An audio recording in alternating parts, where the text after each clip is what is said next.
Fala galera, salve salve torcida tricolor, começando mais um dia de cobertura aqui no canal do Lessa para vocês, uma excelente quinta-feira para todo mundo, todos os dias aqui trazendo informação, as notícias, as principais informações do Fluminense de graça para você. Então o que eu peço em troca, principalmente para você deixar o seu like aqui, se inscrever no canal, isso para quem não está inscrito. Se você já está inscrito, então tranquilo, tá beleza, espalha aí para todo mundo e ative as notificações também, porque você não fica por fora de nada do que acontece nos bastidores do clube e todas as informações você sabe que encontra aqui no canal do Lessa. E neste vídeo aqui a gente vai falar sobre algumas notícias muito importantes, uma muito boa, que é o John Ares agora de fato é jogador do Fluminense e tem uma informação que pode ser melhor ainda, que a gente, talvez eu consiga trazer para vocês nos próximos dias, e eu vou dizer aqui neste vídeo. E também um absurdo, mais um absurdo contra o Fluminense, contra a torcida do Fluminense, infelizmente, sobre o jogo contra o Avaí, no próximo domingo, que inclusive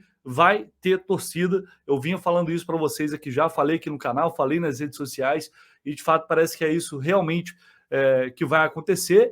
E para desmentir aqui uma notícia falsa ou talvez o direcionamento dessa informação, que alguns influenciadores do Flamengo deram essa conotação e até, enfim, pessoas ligadas ao Fluminense também, de que o Fluminense perdeu um jogador do Sub-15, o Thiago Marques, para o Flamengo. Não foi isso que aconteceu e eu vou explicar aqui para vocês agora exatamente o que houve, beleza?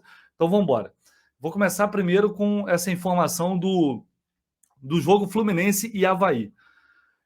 Eu vinha falando para vocês que, se não me engano, foi na quarta-feira, o Avaí, na terça-feira, foi na quarta-feira, o Avaí entrou com pedido, né, ao STJD e à CBF para que o clube tivesse, se for o caso, tivesse o jogo com portões fechados somente contra o Bragantino na outra rodada.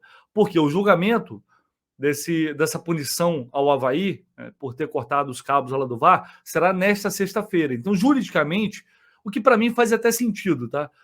Juridicamente, se o julgamento ocorrer na sexta, o Avaí pode entrar com recurso.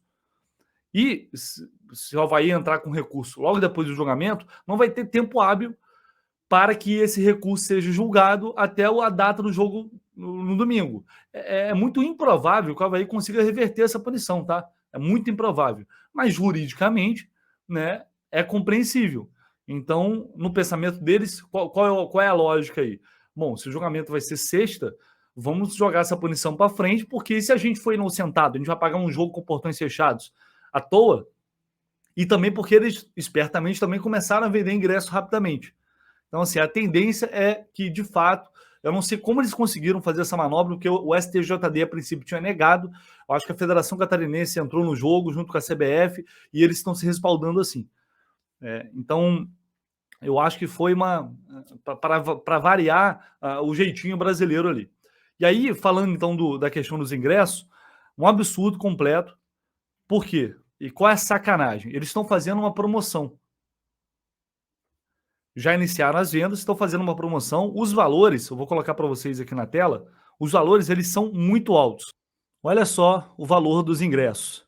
Tem um setor aqui que é específico do Avaí, que é R$220 a entrada, setor A R$200, R$180, setores C, D e E, setor B 150, área VIP já está esgotada, inclusive R$300, e aqui o setor F, que é para os visitantes, R$150. R$150 o valor desse ingresso para quem quiser ir ressacado, R$75 a meia entrada. E aí qual a sacanagem? A sacanagem é que eles vão fazer uma promoção de R$30, o ingresso vai sair a R$30 para encher a ressacada, para o torcedor que chegar com a camisa do Avaí. Então é óbvio que o torcedor do Avaí, ninguém vai pagar esses valores aqui. Isso é uma manobra, uma vagabundagem, na verdade, uma manobra, para quê? Para que eles não fujam do estatuto do torcedor. Porque eles não podem colocar o setor B, por exemplo, R$150 e outros setores equivalentes a metade do preço, que estaria descumprindo uma norma, que é diferente. O Curitiba, por exemplo, fez isso contra o Fluminense. Cobrou, se não me engano, o ingresso lá foi R$200, se eu não estou enganado, mas eles deixam outro setor, que às vezes é um setor caro, um setor de camarote, com o mesmo preço, e justificam dessa maneira. No Mineirão também é a mesma coisa, né? São dois setores iguais, só que um é mais caro para a torcida local, porque tem uma série lá de benefícios, tipo fosse um Maracanã mais. Só que do outro lado, um setor equivalente é para o visitante, que aí paga um absurdo. Então, dessa maneira, eles conseguem justificar o preço diferente praticado. No caso do Avaí, não. Então, o que eles fizeram? Eles colocaram todos os preços iguais, iguais, entre aspas, né? Os valores são altos e fizeram essa promoção de R$ 30 para quem chega. Então, se for um torcedor do Fluminense e quiser entrar com uma camisa do Avaí, por exemplo, vai pagar R$ 30. É claro que dificilmente alguém vai fazer isso, mas sei lá, alguém lá de Santa Catarina não vai pagar o valor cheio, o valor inteiro. Então, num país sério, alguém chegaria e barraria essa sacanagem. Mas como a gente está falando de Brasil, isso não vai acontecer. Então, assim, por mais que a gente sabe que provavelmente não. Eu não sei se a torcida do Fluminense acho que não vai encher o seu setor na ressacada, mas é muita sacanagem com quem vai lá. Isso aqui é um desrespeito. Isso é coisa de time minúsculo fazer isso aqui. É muita sacanagem. Mas, enfim, é isso. Talvez seja mesmo do tamanho do Avaí aí. O torcedor que for para a ressacada, quem quiser ir já sabe que vai ter que pagar no mínimo R$ 75, que é o valor da meia entrada. Não se discute nem preço para sócio, não. Sócio é outra coisa. Mas isso aqui claramente é uma sacanagem com o torcedor do Fluminense.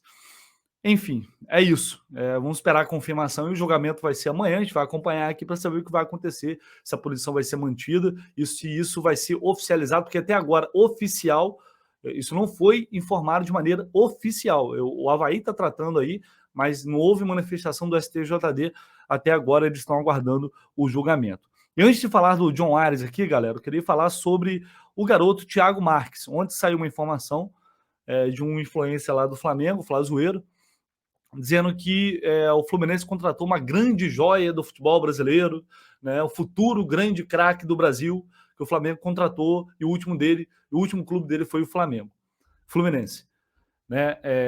Na verdade, na postagem dele, não está dizendo que o jogador foi lá e pegou o jogador do Fluminense. Não está dizendo isso, de fato. Só que algumas pessoas, eu vi comentário em redes sociais dizendo que o Fluminense perdeu o jogador para o Flamengo. O Flamengo foi lá e tirou o jogador do Fluminense. Isso não é verdade, tá? Primeiro eu vou colocar aqui, tem o Thiago Marques respondeu a uma postagem do Xeren Stuff aqui, que é um perfil que cobre aqui o futebol de base do Fluminense, é muito bom, por sinal.